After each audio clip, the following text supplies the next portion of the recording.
आज हम देखेंगे कि विश्व हिंदू परिषद का किस तरह की चुनौतियों का मुकाबला करना है, किस तरीके से करना है, इसके बारे में इस सत्र में हम सब लोग सोचने वाले हैं। स्वामी विवेकानंद का एक बहुत प्रसिद्ध वाक्य है। वो कहते हैं कि कर्म करना तो बहुत अच्छा है, किंतु कर्मों का जन्म तो विचारों से होता है। और इसीलिए स्वामी विवेकानंद जी कहते हैं कि अपने मस्तिष्क में सदा उच्च विचार और उच्चतम आदर्शों को हम सब लोगों को रखना चाहिए।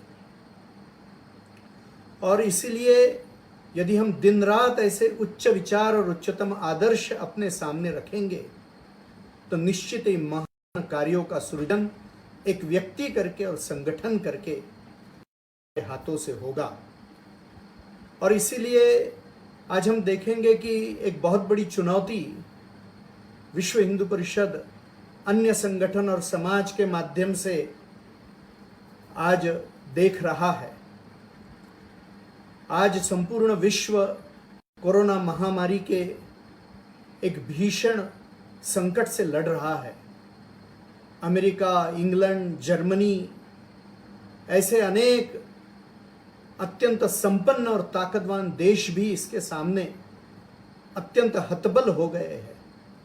मगर ऐसी परिस्थितियों में भी आज हम देखेंगे कि भारत जैसा देश की जिसके पास में इंफ्रास्ट्रक्चर साधन बहुत कम है, तो भी कोरोना महामारी पर जीत हासिल करने का अच्छा कार्य आज संपूर्ण विश्व में भारत में हो रहा है।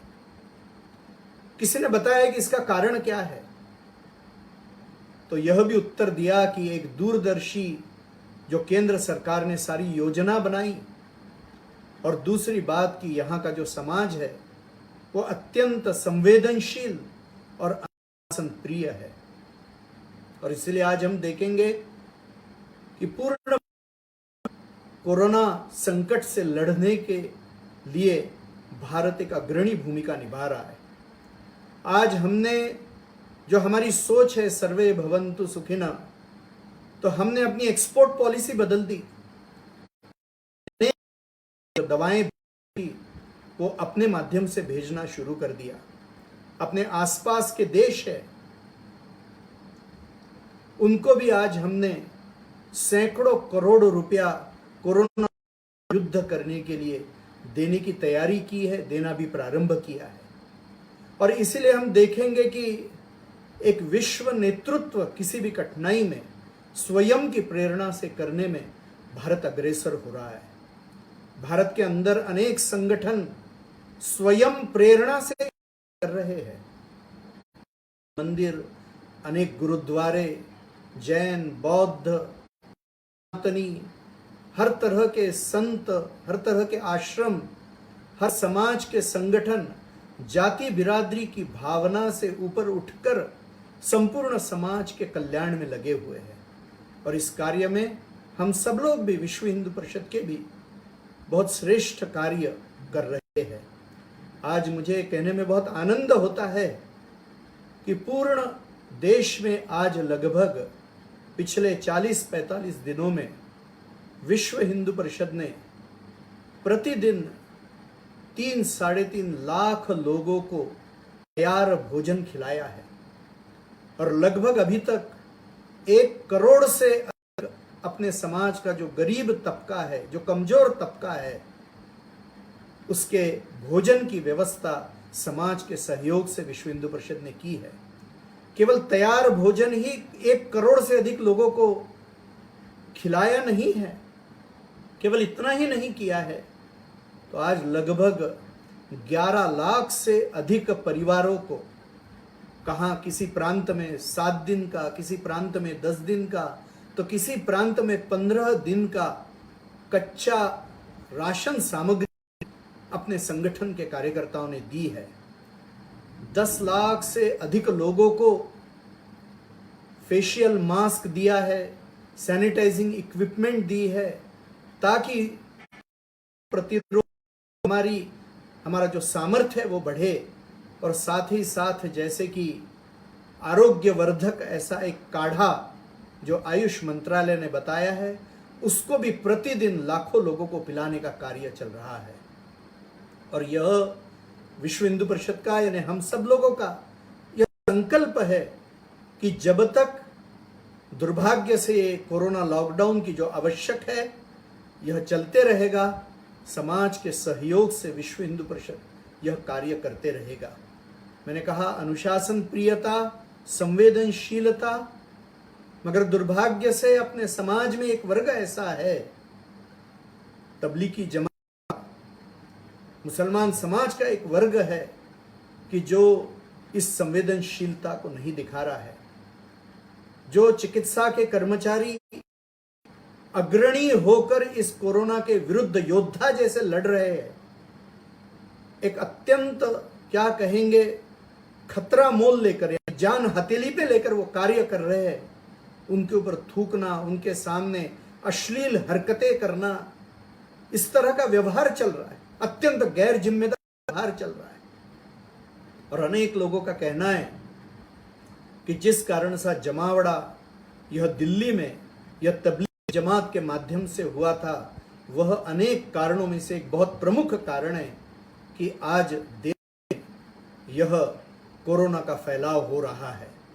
और इसलिए मुझे लगता है कि मुस्लिम समाज को अपने अनुयायियों को समझाने की जरूरत है और अपने नेतृत्व को भी समझाने की जरूरत है, क्योंकि दिल्ली माइनॉरिटी कमीशन के जो प्रमुख है जफरुल इस्लाम, इन्होंने जिस तरह के वाक्य कहे हैं वो अत्यंत गैर जिम्मेदार है, वो हिंदू समाज को धमकाने वाले वाक्य है। और आज इसलिए इन परिस्थितियों के बारे में सोचकर ये सारा कार्य हमको करना पड़ेगा कि किस तरह की शक्तियां आज अपने समाज में, देश में कार्य कर रही है। और ये शक्तियां जो हिंदू विरोधी हैं, कहां पर देश विरोधी है, कहां पर समाज विरोधी है, इन शक्तियों के चलते हुए एक सामाजिक, एक धार्मिक, एक सांस्कृतिक संगठन करके हमारी भूमिका क्या रहेगी। और इसीलिए अपने देश की परिस्थिति को यदि ठीक से समझना है तो मुझे लगता है कि अपने इतिहास को भी हमको भूलना नहीं चाहिए, क्योंकि वो इतिहास ठीक से यदि हम समझेंगे तो आज के समय में हमारी भूमिका क्या होगी इसकी भी स्पष्टता हम सब लोगों के सामने हो जाएगी। जितने आक्रमण अपने देश के ऊपर पिछले 1,500-2 हजार वर्ष में हुए हैं, उतने आक्रमण शायद ही किसी देश या समाज के ऊपर पिछले इतने हुए होंगे। इतिहासकार बताते हैं कि युद्ध के मैदान में 15 करोड़ से ज्यादा हिंदू पिछले 1,500 हजार वर्ष में मारा गया है। करोड़ों करोड़ों हिंदू पुरुष, महिला, बच्चे गुलामों के बाजारों में बेचे गए। और इतना भीषण संघर्ष इतने दीर्घ काल तक चला है, तो अपनी भूमि, अपनी संपत्ति इतने भीषण तरीके से रौंदी गई है कि जिस कारण से बहुत बड़ा नुकसान अपने समाज, धर्म और संस्कृति का हुआ है। और इसीलिए आज इतने आक्रमणों के बावजूद भी यदि 100 करोड़ से ज्यादा हिंदू समाज इस देश में बचा है, इतने बड़े भूभाग के ऊपर, तो वो किसी के दया के कारण से नहीं है। और इसीलिए आज बचा तो है, किंतु अपने समाज के अंदर की, समाज को धारणा करने वाली अनेक व्यवस्थाएं नष्ट भ्रष्ट हो गई है। और इसलिए के चुनौती का जो पहला प्रकार है वो तो हमारे अंदर की चुनौती है कि आज अपने समाज का एक बहुत बड़ा गरीब तबका, लगभग 40 करोड़ से ज्यादा तबका गरीबी रेखा के नीचे है। उसकी शिक्षा, दीक्षा, चिकित्सा, इसकी कोई व्यवस्थित व्यवस्था नहीं है, उसके हाथ के लिए काम नहीं है। और इसीलिए ऐसे समाज के उत्थान के लिए सरकार तो जो करना है वो करेगी, वो तो सरकार का दायित्व ही है। किंतु एक सामाजिक संगठन करके, और हम अपने समाज का ऋण मानने वाले लोग हैं, अपने सामाजिक दायित्व को समझने वाले लोग हैं, और इसीलिए एक संगठन करके, कार्यकर्ता करके हमको यह देखना होगा कि अपने समाज के गरीब तबके का जो दुख है, कष्ट है, अशिक्षा है, उसकी जरूरतें हैं, तो इन कष्टों को दूर करने के लिए एक संगठन करके हम क्या कर सकते हैं। आज पूर्ण देश भर में हम 1 लाख से ज्यादा चिकित्सा, शिक्षा, आर्थिक स्वावलंबन ऐसे अनेक क्षेत्रों में सेवा कार्य चला रहे हैं। अपने हिमाचल के सारे कार्यकर्ताओं को यह सोचना होगा, हर जिले के कार्यकर्ता जो इसको सुन रहे, इसको सोचना होगा कि मेरे जिले में, मेरे तहसील में अपने हिंदू समाज का दुख कष्ट कम करने के लिए, क्योंकि ऐसे ही जगह पर अन्य संकट उपजते हैं जिनके बारे में बाद में हम देखेंगे, वो दुख कष्ट कम करने के लिए हम क्या कर रहे हैं। और इसलिए यह सेवा का पक्ष एक बहुत महत्व का पक्ष है कि जिसके तरफ हम कार्यकर्ता करके हमको ध्यान देना होगा। और फिर हम देखेंगे कि अत्यंत श्रेष्ठ तत्वज्ञान हिंदू समाज का, यानी जो अकेला हिंदू समाज है, वो कहता है कि कण कण में भगवान है और जो भगवान का अंश मेरे अंदर है वही सब जगह है, यह संपूर्ण सृष्टि भगवत स्वरूप है। ऐसा कहने वाले हिंदू समाज में दुर्भाग्य से हम देखेंगे तो आचरण के दोष आ गए। हमारे सोच में दोष नहीं है, हमारे तत्वज्ञान में सोच नहीं है, मगर हम अपने तत्वज्ञान से दूर हट गए और इसलिए आचरण के दोष आ गए। और आज हमको दिखाई देगा कि अपने समाज में अनेक सामाजिक विषमताएं दिख रही है। छुआछूत जैसे अनेक भीषण रोग, मैं कहूंगा सामाजिक रोग अपने समाज में हमको दिख रहे हैं। आज अपने जाति, अपने भाषा का झूठा अहंकार अनेक लोगों के हृदय में घर करके बैठा है और इसीलिए हिंदू ही हिंदू के साथ में सम्मान का व्यवहार नहीं कर रहा है। और इसीलिए विश्व हिंदू परिषद ने जो एक बहुत बड़ा कार्य किया 1968 में उडुपी के धर्म संसद में, हमारे पूज्य संतों ने विश्व हिंदू परिषद के मंच से जो घोषणा की कि हिंदवे सोदरा सर्वे न हिंदू पतितो भवे, मम दीक्षा हिंदू रक्षा मम मंत्र समानता, कि हम सब हिंदू सहोदर है। एक जन्मभूमि यानी ये भारत माता, एक धर्म का विचार और एक संस्कृति, ये तीनों एक है, वह समाज भी एक है।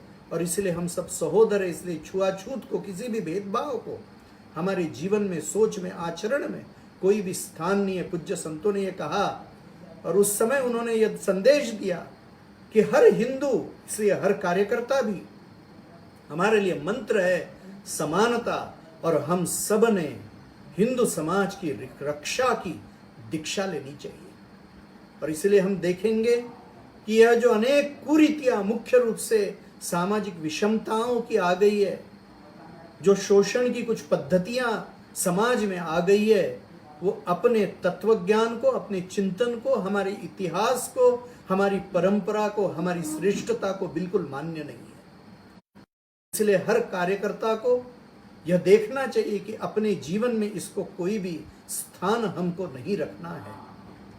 और इसके साथ ही समाज का प्रबोधन करना पड़ेगा कि कैसे एक समानता का तत्वज्ञान हिंदू तत्वज्ञान है और जो बीच में के संघर्ष के कालखंड में जो ये आचरण के दोष हमारे अंदर आ गए, उन आचरण के दोषों को दूर करते हुए कितने हमारे संतों ने इसके लिए प्रयास किया है, हमारे पूर्वजों ने प्रयास किया है।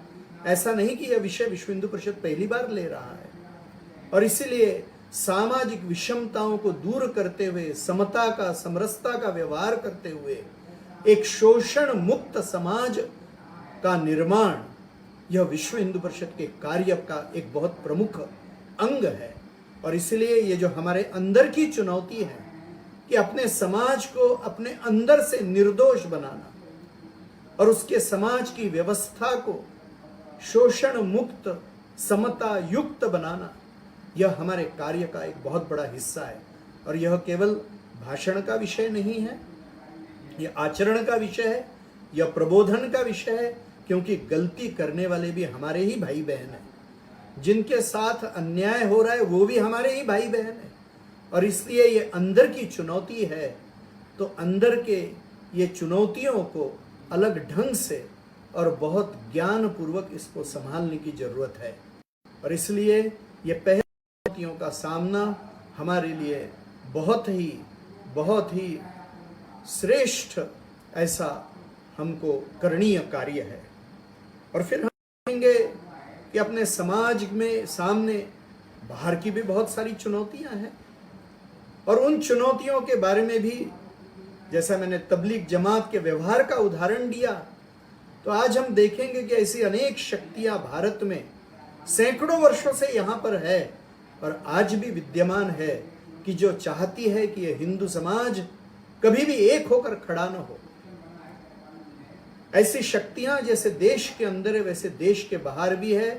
अनेक देश इस कार्य में अपना सारा सामर्थ्य लगाकर खड़े हुए हैं, और इसीलिए एक सामाजिक दायित्व निभाने वाला, और जैसा अपने संतों ने कहा कि हिंदू समाज की रक्षा की दीक्षा हमको लेनी है, तो उसका एक दायित्व, एक शपथ लिए हुए कार्यकर्ता के तौर पर कुछ समस्याओं के बारे में हमको अत्यंत सतर्कता से देखना पड़ेगा। एक बहुत अच्छा कार्य हिमाचल प्रदेश में अपने कार्यकर्ताओं के बहुत श्रेष्ठ योगदान से हुआ कि हिमाचल में धर्मांतरण विरोधी ऐसा कानून भी आ गया। एक बहुत अच्छा कानून आया, किंतु अभी कुछ घटनाएं हुई कि जिसमें हिंदू समाज के ऊपर ही केसेस हो गई, और आज भी हिमाचल में कानून आने के बाद भी अनेक षड्यंत्र या धर्मांतरण के चल रहे हैं। आज हम देखेंगे कि हजारों संस्थाएं, ईसाई मिशनरी संस्थाएं पूर्ण देश भर में काम कर रही है, हिमाचल में भी काम कर रही है। वो स्वीडन की है, अमेरिका की है, इंग्लैंड की है, नॉर्वे की है, यूरोप की है, अनेक देशों की सभी खंडों में से, और जबरदस्त पैसा लेकर वो यहां आए हैं।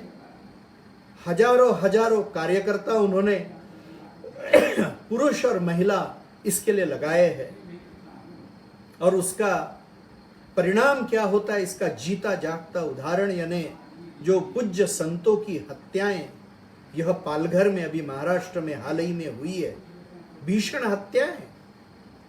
तो हत्याएं करने वाले वहां का जो समाज था, तो उनसे बात करेंगे तो ऐसा दिखाई देता है कि वहां पे क्या समझाया जा रहा है उनको। तो एक बहुत बड़ा अपप्रचार का तंत्र चल रहा है। वहां वनवासी समाज को समझाया जा रहा है कि राम आपके देवता नहीं है, आप हिंदू नहीं है, रावण आपका देवता है, दुर्गा जी आपकी देवी नहीं है, महिषासुर आपका पूर्वज है, और इसीलिए कोई रावण दहन करेगा, कोई यदि महिषासुर का बारे में कुछ कहेगा, तो आपने कोर्ट में जाकर, पुलिस स्टेशन में जाकर हिंदू समाज के ऊपर केसेस करनी चाहिए। और इसीलिए हम देखेंगे कि हिंसा जब भड़कती है किसी क्षेत्र में, और हिंदू आदर्श के चिन्हों के ऊपर, श्रद्धा के चिन्हों के ऊपर जब आक्रमण होता है, तो कहां न कहां भूमिका में यह अपप्रचार का एक बहुत बड़ा तंत्र है। आज अनेक वनवासी क्षेत्रों में, दुर्गम क्षेत्रों में, ग्रामीण क्षेत्रों में, जैसे कि अभी जी टीवी ने एक पिछले वर्ष एक कार्यक्रम दिखाया था टीवी के ऊपर, कि उन्होंने कहा कि काशी यानी वाराणसी के ग्रामीण क्षेत्रों में अनेक गांव के गांव आधे से अधिक ईसाई बन चुके हैं। यानी कितना बड़ा संकट है हमारे नाक के नीचे। आज अपने देश में स्वतंत्रता के बाद में 3 देश ईसाई बहुल हो गए, 3 राज्य माफ करना ईसाई बहुल हो गए, नागालैंड, मिजोरम, मेघालय।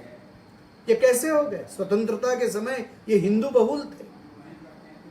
आज तमिलनाडु का एक जिला कन्याकुमारी आज ईसाई बहुल हो गया। आज झारखंड का एक जिला सिमडेगा ईसाई बहुल हो गया। ऐसे अनेक जिले, अरुणाचल प्रदेश में ईसाई आबादी 35% हो गई है। और इसलिए हम देखेंगे कि कितने गति से यह संकट बढ़ रहा है। और आज ईसाई मिशनरियां सेवा के आड़ में अपने धर्म को भ्रष्ट करने में लगी हुई है। कहां पर प्रलोभन, कहां पे झूठ, छल, कपट, कि जो पूर्णतया गैर कानूनी है, ऐसे हथकंडे अपनाकर आज हिंदू समाज को, भोले भाले हिंदू समाज को आज बहकाया जा रहा है। आज रुद्राक्ष की मालाएं पहनकर, भगवा वेश पहनकर ईसाई पादरी घूम रहे हैं। और इसलिए हिंदू समाज को, भोले भाले हिंदू समाज को अपना धर्म भी समझाना होगा, अपना धर्म सुलभ करके उन तक लेके जाना होगा।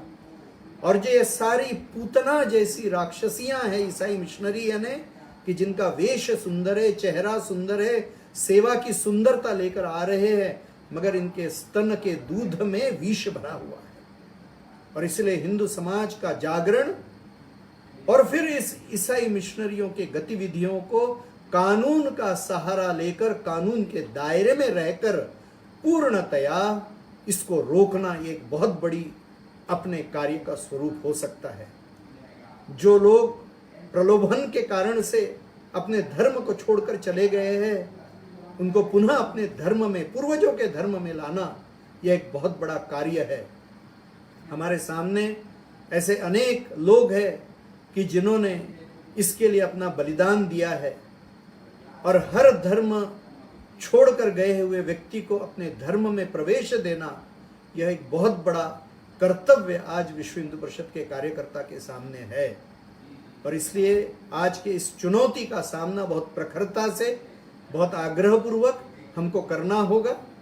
दूसरी बात हम देखेंगे कि लव जिहाद का विषय बहुत बड़ा है।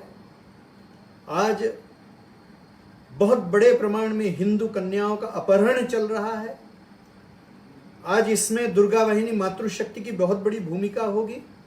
आज जिस तरह का भोगवाद का वातावरण मीडिया के माध्यम से फैल रहा है, हिंदू संस्कार घरों में क्षीण होते जा रहे हैं, सेक्युलरिज्म का गंगा जमनी मिली हुई संस्कृति की बातें लोग कर रहे हैं, कि जिस कारण से अपने संस्कार कम हो जाने के कारण से हमारे घर की बच्चियां लव जिहाद के इस संकट के लिए शिकार बन रही है। और इसलिए दुर्गा वाहिनी और मातृशक्ति का बहुत प्रबल कार्य गांव गांव तक फैलना चाहिए। और अपने बहनों में यह स्वाभिमान का जागरण, यह समझ का जागरण कि धर्म का अभिमानी होना यह कोई दकियानुसी बात नहीं है। अपने धर्म का अभिमान रखना यह अत्यंत श्रेष्ठ बात है। यह हमको उनको सिखाना होगा। यह जागरण, यह संगठन का तंत्र, यह बहुत अवश्यम भावी कार्य है। और फिर परिवारों में संपर्क कर उनको समझाना कि यदि घर की बहू बेटी यदि गलत मार्ग की दिशा में जा रही है तो घर वालों को समझाना, उस बहन को समझाना, यह भी बहुत महत्व का कार्य है। और यह क्योंकि एक गैर कानूनी काम लव जिहाद का चल रहा है, एक कर्तव्य दक्ष नागरिक करके अपने बजरंग दल के, विश्व हिंदू परिषद के सभी कार्यकर्ताओं ने इसको रोकने के लिए एक भरकस प्रयास करना ही चाहिए। यह केवल हिंदू समाज के लिए संकट नहीं है। तो माइनॉरिटी कमीशन के वाइस चेयरमैन श्री जॉर्ज कुरियन, जो केरल के निवासी है, इन्होंने पिछले वर्ष ही एक पत्र गृह मंत्री श्री अमित जी शाह को दिया था कि पिछले कई वर्षों में अकेले केरल में 4000 से ज्यादा क्रिश्चियन लड़कियां यह लव जिहाद की शिकार हुई है। और इसलिए हम देखेंगे कि यह केवल हिंदू प्रोपेगेंडा नहीं है, कि कितना बड़ा संकट इस देश में आज हमारे समाज के सामने खड़ा है। और इसलिए लव जिहाद को माध्यम से जो गई हुई कन्याएं उनको वापस लाने वाला देश का सबसे बड़ा संगठन विश्व हिंदू परिषद का युवक विभाग, यह बजरंग दल है। यह श्रेष्ठ कार्य हर जिले में बहुत बड़े प्रमाण में हो, ताकि अपने गौरव की रक्षा, हमारे बहु बेटियों की रक्षा, यह हमारे बहुत बड़े कर्तव्य का हिस्सा है। इसमें हमारी दक्षता बढ़े। आज हम देखेंगे कि विश्व हिंदू परिषद की स्थापना से ही गोरक्षा का विषय यह बहुत महत्व का है। और मुझे कहते हुए बहुत आनंद होता है कि आज कसाईयों के हाथ से गायों को बचाने वाला सबसे बड़ा संगठन अपना विश्व हिंदू परिषद का युवक विभाग बजरंग दल है। आज एक वक्त गाय की सेवा करना आसान बात हो सकती है, घास खिलाना, पानी पिलाना वो श्रेष्ठ कार्य भी है, किंतु शस्त्र लेकर खड़े हुए कसाई के सामने डटकर गो माता का जान बचाना, यह बहुत एक अनूठे साहस का काम है। और यह अनूठा साहस अपने ही कार्यकर्ता दिखा रहे हैं। आज यह कार्य करने के स्थान कम है। मुझे कहने में आनंद है कि पिछले वर्ष भर में लगभग हमने 1,42,000 को और गोवंश को कसाईयों के हाथ से, मगर यह कार्य की वृद्धि आवश्यक है। मगर इसके साथ में ही एक और कार्य का पहलू जो हमको गोरक्षा के साथ में जोड़ना चाहिए, वह यानी अपना संपर्क हिंदू किसानों से बढ़ना चाहिए। क्योंकि जब तक कृषि क्षेत्र में गाय पुनः प्रस्थापित नहीं हो जाएगी, गाय की नस्ल सुधार होकर उसका दूध नहीं बढ़ेगा, तब तक गाय की संपूर्ण रक्षा यह बहुत ही कठिन कार्य है। केवल कसाईयों के हाथ से गाय बचाकर गो माता की रक्षा का कार्य पूर्ण नहीं हो सकता है। और इसलिए अपने गोरक्षा विभाग को यह अपने कार्य में किसानों को जोड़ना, इसलिए हर जिले में अपने, क्या हम किसानों को गाय आधारित कृषि का प्रशिक्षण दे सकते हैं क्या? तो इसके बारे में बहुत गंभीरता से हमको आज सोचने की आवश्यकता है। आज अपना जो धर्म है, यह धर्म सुलभ करके हमको समाज को समझाने की जरूरत है। कर्मकांड का महत्व है, मगर जो कर्मकांड सामान्य समाज को समझ में नहीं आता है, उसको धर्म के पालन के लिए धर्म सुलभ करके बताने की जरूरत है। और इसलिए पुजारियों का प्रशिक्षण, पूजा का प्रशिक्षण हमारे मठ मंदिर विभाग को हाथ में लेने की जरूरत है। पूज्य संत जिन्होंने धर्म की रक्षा के लिए, शौर्य के जागरण के लिए अपने इतिहास में अनन्य साधारण ऐसी भूमिका निभाई है, इन पूज्यों से संपर्क करते हुए, संतों से संपर्क करते हुए, पूज्य संतों का प्रवास यदि हमारे माध्यम से पूर्ण क्षेत्र में बढ़ेगा तो एक बहुत बड़ा कार्य संपन्न हो जाएगा। धर्म यह समाज के लिए सुलभ हो जाएगा। और धर्म का आचरण यदि दृढ़ हो जाता है तो मुझे लगता है कि संस्कारों के क्षरण और धर्मांतरण जैसे संकटों का मुकाबला हम कर सकेंगे।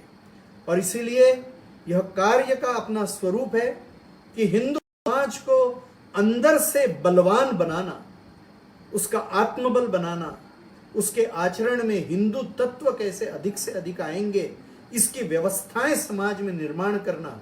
और इसीलिए विश्व हिंदू परिषद को, जो हमारे धार्मिक पक्ष है समाज के, हमारी संतों के संपर्क का विषय, हमारे मठ मंदिरों का विषय, हमारे पुजारी अर्चकों का विषय, जहां हमारी बड़ी बड़ी यात्राएं होती है, जहां पर हमारे सामाजिक सांस्कृतिक ऐसे सारे कार्यों का फैलाव होता है। जैसे कुंभ हमारे सामने उदाहरण है कि जो एक अनूठा उदाहरण पूर्ण विश्व का है कि जहां पर संस्कारों का इतना जबरदस्त दृढ़ीकरण होता है। तो हमारे प्रांत में ऐसी छोटी बड़ी कौन है, वो यात्राएं सुंदर कैसे होगी, स्वच्छ कैसे होगी, व्यवस्थित कैसे होगी, सुरक्षित कैसे होगी, यह भी एक बहुत बड़ा कार्य हम सब लोगों के लिए है। इसलिए सारे धार्मिक पक्ष समाज के संत, हमारे मठ मंदिर, हमारे पुजारी और हमारी यात्राएं, हमारे पर्व, इनके बारे में श्रद्धा जागरण और इनकी व्यवस्थाएं तो समाज की धारणा करने में एक बहुत बड़ा कार्य अपने माध्यम से होगा। और फिर सामाजिक कुरीतियों का निर्मूलन, दहेज जैसी, छुआछूत जैसी अनेक ऐसी बीमारियां आज हमारे समाज में है, प्रबोधन पूर्वक इसकी हमको इनको दूर करना होगा। तो इसलिए अंदर से अपने समाज को निर्दोष और बलशाली बनाना और समाज की बहुत सुंदर ऐसी व्यवस्थाएं कि जो इनके अनुसरण के लिए योग्य होगी, ऐसी सामाजिक व्यवस्थाओं का निर्माण यह हमारा कार्य है। और फिर दूसरा कार्य, बाहर की जो चुनौतियां हैं, ईसाई मिशनरियों का धर्मांतरण का खतरा, गो हत्या को रोकने की चुनौती, हिंद लव जिहाद को रोकने की चुनौती, और साथ साथ मुझे अंत में कहना है कि आज कुछ लोग ऐसे कह रहे, जैसे जफरुल इस्लाम ने शब्द कहा कि हम अरब के देशों को कहेंगे तो भारत के हिंदू क्या करेंगे, यानी धमका रहे। वहाँ ओवीसी का एक चेला वारिस पठान ये कह रहा है कि 15 करोड़ मुसलमान, यह 100 करोड़ हिंदू के लिए भारी है, धमकाने की भाषा है। और फिर जमाते उल हिंद ने जो 2 साल पहले बात कही कि प्रति वर्ष हम 12 लाख मुसलमानों को स्वयं की रक्षा का, वो तो एक तरीके का संभाल कर बोलने का उनका तरीका था, प्रशिक्षण हम देंगे और हमारी ऐसी एक बहुत बड़ी युवाओं की सेना खड़ी हो जाएगी, ये भी धमकाने की भाषा है। आज हिंदू समाज को यह स्मरण दिलाने की जरूरत है कि हिंदू, यह महाराणा प्रताप, छत्रपति शिवाजी, गुरु गोविंद सिंह, ऐसे इनका वंशज है। और जो भी इस विश्व ने हिंदू समाज के सामने फेंका था, वो सारे संकटों को, सारे आक्रमणों को हजम करके आज 100 करोड़ हिंदू इस देश में गौरव से खड़ा है, अपने स्वतंत्र भूमि में खड़ा है। आज जो जबरदस्त हिंदुत्व का जागरण हो रहा है, उसमें हिंदू समाज के इस जागरण में विश्व हिंदू परिषद के सभी कार्यकर्ताओं की एक बहुत बड़ी भूमिका है। ये भूमिका समझकर और बहुत संयम से, क्योंकि एक कानून को मानने वाले देश में समाज के हिस्सा करके, संगठन के हिस्सा करके हम सब लोग कार्य कर रहे हैं, मगर हमारी संयम को कोई कमजोरी न समझे, ये हमने ध्यान में रखना है। और जैसे कि हमारे पूर्ववर्ती कार्यकर्ताओं ने 2 बातें कही थी कि शक्ति की आराधना ही सभी समस्याओं का, संगठन का निर्माण ही सभी समस्याओं का उत्तर है। यह एक बात, इसको ध्यान में रखकर इस शक्ति का अर्जन जगह जगह पर और संगठन का निर्माण हम करें। और दूसरी बात, यानी हमारे जो प्रथम महामंत्री थे विश्व हिंदू परिषद के श्री आप्टे जी, इन्होंने कहा था कि प्रतिक्रिया के डर से हम क्रिया करना कभी रुकेंगे नहीं। और इसीलिए श्रेष्ठ कार्य के लिए हिमाचल के सारे कार्यकर्ता अग्रसर हो और यह श्रेष्ठ कार्य श्रेष्ठ बने, एकदम महान बने, इसलिए निरंतर अपने हृदय में, मस्तिष्क में उच्च विचार और उच्च आदर्श रखते हुए, संयम से, कानून के सारे दायरों को संभालते हुए, किंतु साहस से जो जिस समय आवश्यक है वो करने का आप संकल्प करें। इतना ही मुझे इस समय कहना है। सभी को जय श्री राम।